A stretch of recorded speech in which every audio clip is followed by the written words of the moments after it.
ଯାହାର ମଧୁର ସମୁଦ୍ର, ଯାହାର ଚରଣ ଧୂଳିରେ ମସ୍ତକରେ ଯାହାର ହିମାଳୟ ପରି ମୁକୁଟ ସେବତାଏ। ଅନେକ ବ୍ରହ୍ମର୍ଷି ଓ ରାଜର୍ଷିଙ୍କ ଭଳି ପୁତ୍ରମାନଙ୍କ ପାଇଁ ଇଏ ସମୃଦ୍ଧଶାଳୀ। ମୁଁ ସେଇ ଭାରତ ମାତାର ବନ୍ଦନା କରୁଛି। ମା ବାଗ୍ଦେବୀ ପରାକ୍ରମ ଓ କର୍ମ ପୂଜନୀୟ ଭାରତ ମାତା, ଜ୍ଞାନୀମାନେ ବିଚାରକ ମଣ୍ଡଳୀ, ଉପସ୍ଥିତ ଅତିଥିବୃନ୍ଦ ଓ ମୋର ପ୍ରିୟ ଭାଇ ଭଉଣୀମାନେ, ଆଜିର ଏହି ପବିତ୍ର ମାତୃଭୂମିକୁ ପ୍ରଣାମ ଉତ୍ସବରେ ମୁଁ ଆଣ୍ଟି ଆଦିକା ସରସ୍ୱତୀ ଶିଶୁ ବିଦ୍ୟା ମନ୍ଦିର ଧର୍ମବିହାର ଅଷ୍ଟମ ଶ୍ରେଣୀର ଛାତ୍ରୀ ହୃଦୟରୁ ସମସ୍ତଙ୍କୁ ଶୁଭେଚ୍ଛା ଓ ଶୁଭକାମନା ଜଣାଉଛି। ପ୍ରଣାମରେ ଉପସ୍ଥାପନ କରୁଛି ଆଜିର ବିଷୟବସ୍ତୁ। ନିଜ ସ୍ୱପ୍ନକୁ ସାକାର କରିବି, ଦେଶ କଠିନରେ ଭାଗିଦାର କରିବି। ପ୍ରଣାମରେ ପରିଚୟ ଦେବା ଆମ ଭାରତବାସୀଙ୍କ ପରମ୍ପରା। ମୋ ଦେଶ ଭାରତ, ଯେ କେବେ ସତ୍ୟଂ ଶିବଂ ସୁନ୍ଦରଙ୍କ ଆଉ କେବେ ବନ୍ଦେ ମାତରମ୍। ମୁଁ ସେଇ ଭାରତରେ ଜନ୍ମ ନେଇଛି ଯେ ସମଗ୍ର ପୃଥିବୀରେ ବିଶ୍ୱଗୁରୁ ମାନ୍ୟତା ପାଇବି।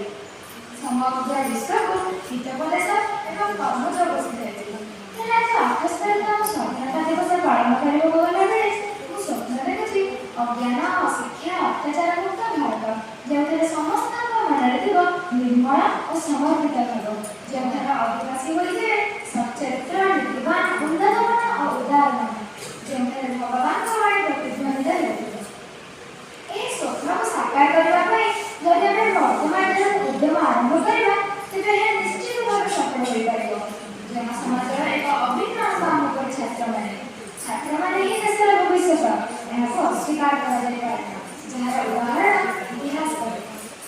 ଦେଶ ସ୍ୱାଧୀନତା ପୂର୍ବରୁ ମହାତ୍ମା ଗାନ୍ଧୀଙ୍କ ଅଗଷ୍ଟ ବିପ୍ଳବରେ ଅନେକ ଛାତ୍ର ଯୋଗ ଦେଇ ମାତୃଭୂମି ପାଇଁ କାରାବରଣ କରିବାକୁ ପଛଘୁଞ୍ଚା ଦେଇନଥିଲେ। ମହାତ୍ମା ଗାନ୍ଧୀ ସେମାନଙ୍କୁ ଆହ୍ୱାନ ଦେଇଥିଲେ, ସମସ୍ତ ଶକ୍ତି ତୁମଠାରେ ଅଛି, ତୁମେ ସବୁ କିଛି କରିପାରିବ। ଆଉ ତାହା ହିଁ ହେଲା, ଏହା ଥିଲା ସେମାନଙ୍କ ଆତ୍ମତ୍ୟାଗ। କିନ୍ତୁ ପରିତାପର ବିଷୟ ଏହା ଯେ ଆଜିର ଛାତ୍ର ସମାଜ ନିଜ ଅଧିକାରରେ ଯେତେଟା ସଚେତନ, ନିଜ ଦାୟିତ୍ୱକୁ ନେଇ ସେତେଟା ସଚେତନ ନୁହେଁ। ଆମକୁ ମନେ ରଖିବା ଉଚିତ ଯେ ଦେଶ ଓ ଜାତିର ବୃହତ୍ତର ସ୍ୱାର୍ଥ ଦୃଷ୍ଟିରୁ ଆମ ପାଖରେ ଯଥେଷ୍ଟ ଦାୟିତ୍ୱ ବୁଦ୍ଧି ରହିବା ଉଚିତ। ସମାଜ ଗଠନ କରିବାକୁ ହେଲେ ଆମ ନିଜକୁ ଗଠନ କରିବାକୁ ହେବ।